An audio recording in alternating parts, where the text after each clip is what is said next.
আল্লাহর পয়গম্বর যখন এই ঘোষণাটা শুনবেন, সাথে সাথে আল্লাহর পয়গম্বর কিয়ামতের ময়দানের মধ্যে দাঁড়িয়ে বলবেন, আবু বকর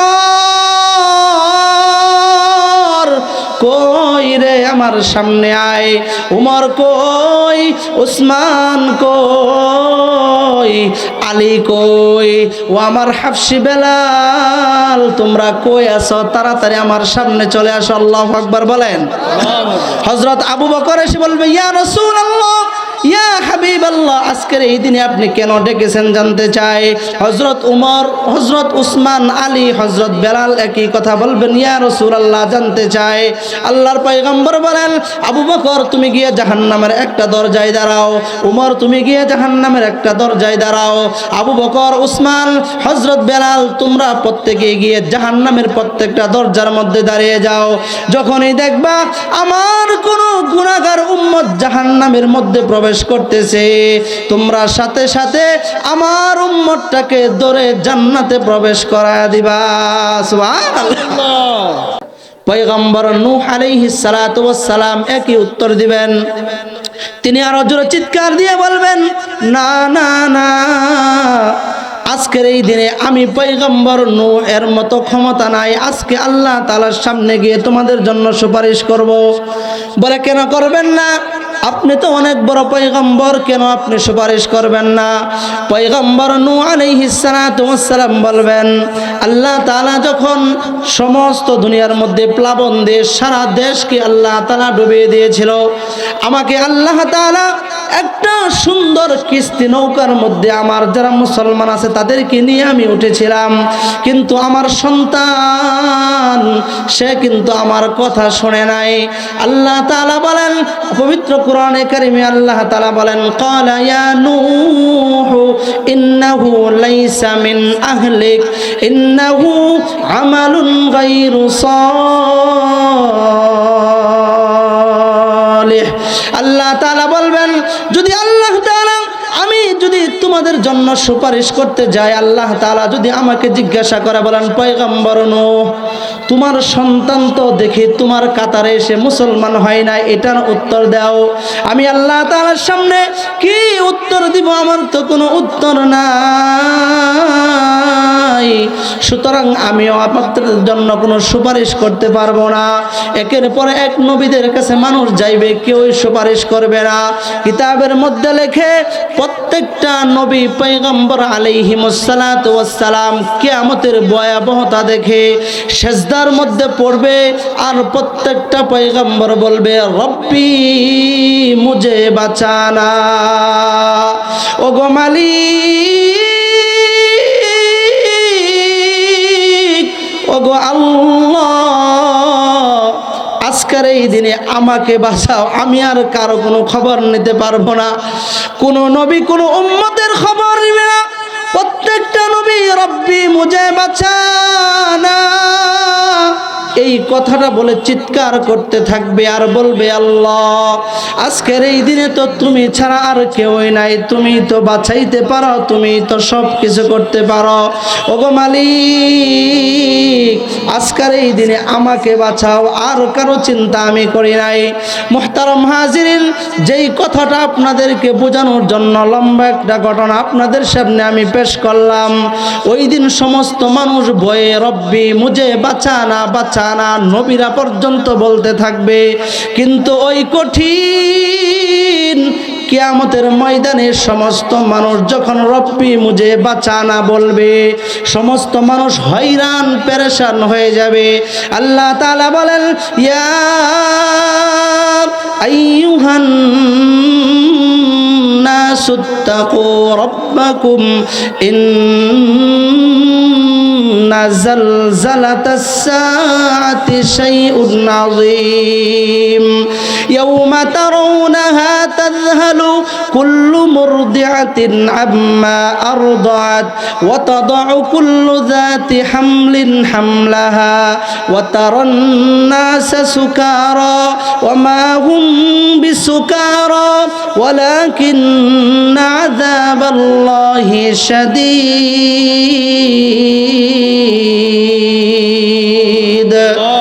আল্লাহ তাআলা বলবেন, কিয়ামতের অবস্থা দেখে মানুষ উত্তর থেকে থেকে দক্ষিণ দিকে পাগলের মতো ছুটতে থাকবে, পূর্ব থেকে পশ্চিম দিকে মানুষ পাগলের মতো ছুটতে থাকবে।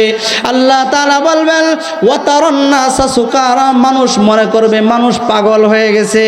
আল্লাহ তাআলা বলবেন ওয়ামা হুম বিসুকারা, একটা মানুষ কিয়ামতের ময়দানে পাগল হয় নাই, পাগল হয় নাই। ওয়ামা হুম বিসুকারা ওয়ালাকিন্না আযাবাল্লাহি শাদীদ, কিয়ামতের ভয়াবহতা দেখে, কিয়ামতের শাস্তি দেখে, কিয়ামতের কঠিন অবস্থা দেখে মানুষ পাগলের মতো দৌড় দিকে থাকবে একজন আরেকজনের কাছে। ওই কিয়ামতের ময়দানে সমস্ত মানুষ সেজদার মধ্যে পড়ে নবীরা পর্যন্ত রব্বি মুঝে বাঁচানা বলবে। কিন্তু ওই দিন আমার আপনার পয়গম্বর, আবার আপনার কলিজার টুকরা নবী আকায়ে নামদার তাজদারে মদিনা জনাবে মুহাম্মদুর রাসূলুল্লাহ সাল্লাল্লাহু আলাইহি ওয়াসাল্লাম আল্লাহ তাআলার ডান পাশে মাকামে মাহমুদের ডান পাশে সেজদার মধ্যে পড়ে আমার আপনার কলিজার টুকরা নবী রব্বি মুঝে বাঁচানা এই কথা বলবে না, এই কথা বলবে না। ও জুগার দিয়ার কলিজার টুকরা বাবাজিরা, যুবক বন্ধুরা, স্নেহের ছোট ভাই, পর্দার আড়ালের মা ও বোনেরা, কোন দিকে ছুটতেছি, কোন দিকে নিজের মন অনুযায়ী যাইতেছি কিয়ামতের ময়দানে? ওই দিন আমার আপনার নবী আল্লাহ তাআলার মাকামে মাহমুদের ডান পাশে সাজদার মধ্যে পড়ে গিয়ে বলবে রব্বি আল্লাহুম্মা উম্মতি। আল্লাহু আকবার বলেন, আরো চিল্লায় বলেন আল্লাহু আকবার। নবী বলবেন আল্লাহুম্মা উম্মতি, আল্লাহুম্মা উম্মতি, আল্লাহুম্মা উম্মতি। ওগো মালিক, সমস্ত মানুষ তো পাগলের মতো দৌড় পাড়তেছে, আমার গুনাহগার উম্মতের কি হবে? আমার দুর্বল সোজা সিধা উম্মতের কি হবে? আমার উম্মত কোথায় যাবে না জানি। আমার উম্মত মিজানের কাছে গিয়ে নেকির জন্য আটকে যায়, না জানি আমার উম্মত ফুলসিরাতের পুলের মধ্যে গিয়ে নেকির জন্য জাহান্নামের মধ্যে পড়ে যায়। মালিক, আমার তো ভয় হয়। এই জন্য আল্লাহর পয়গম্বর সেজদার মধ্যে পড়ে গিয়ে বলবে আল্লাহুম্মা উম্মতি, আল্লাহুম্মা উম্মতি।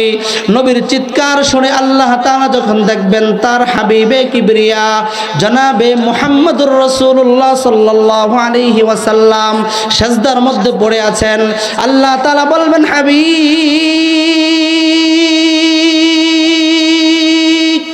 ইরফা রাসাক, আপনি আপনার মাথাটা তোলেন, আপনি কেন কান্না করেন আমি জানতে চাই। সুবহানাল্লাহ বলেন।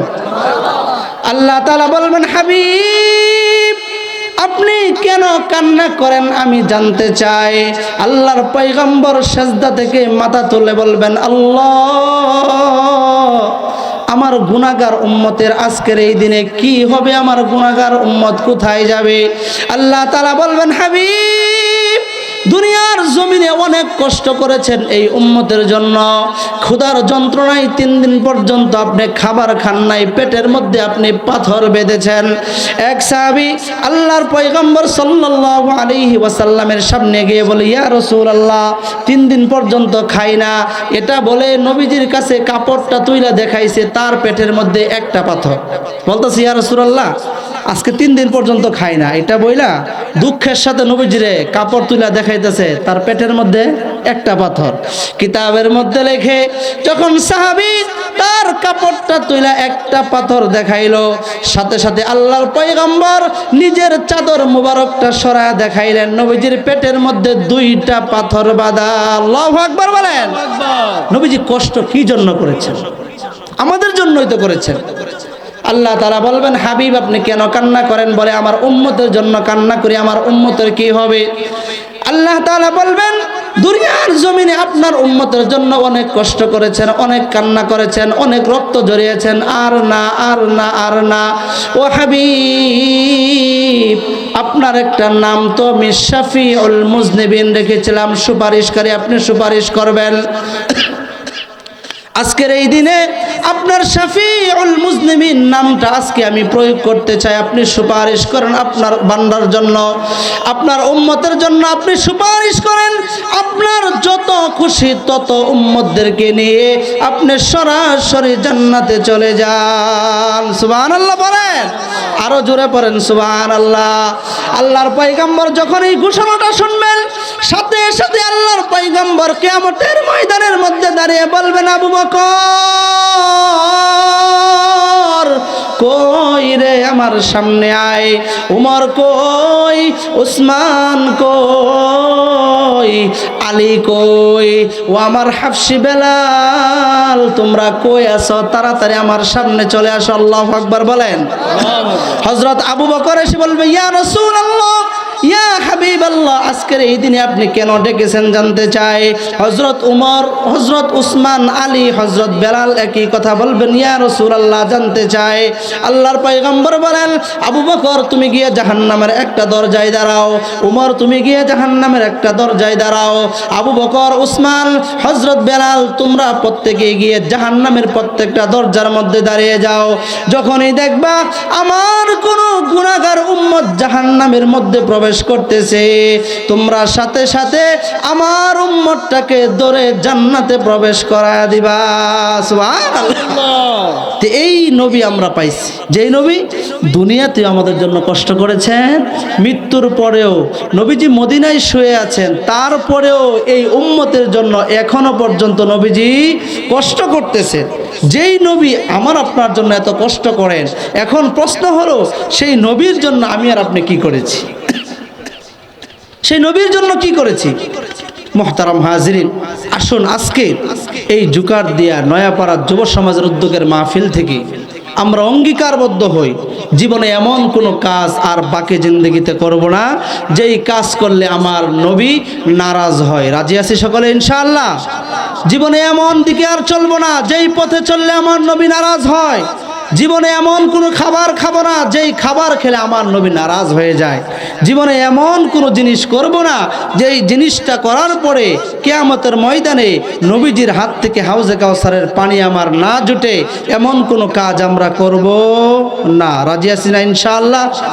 আল্লাহ তাআলা আমাদের সকলকে আমরা যেন আল্লাহর পয়গম্বরের যোগ্য উম্মত হয়ে নবীজির হাত থেকে হাউজে কাউসারের পানি পান করতে পারি।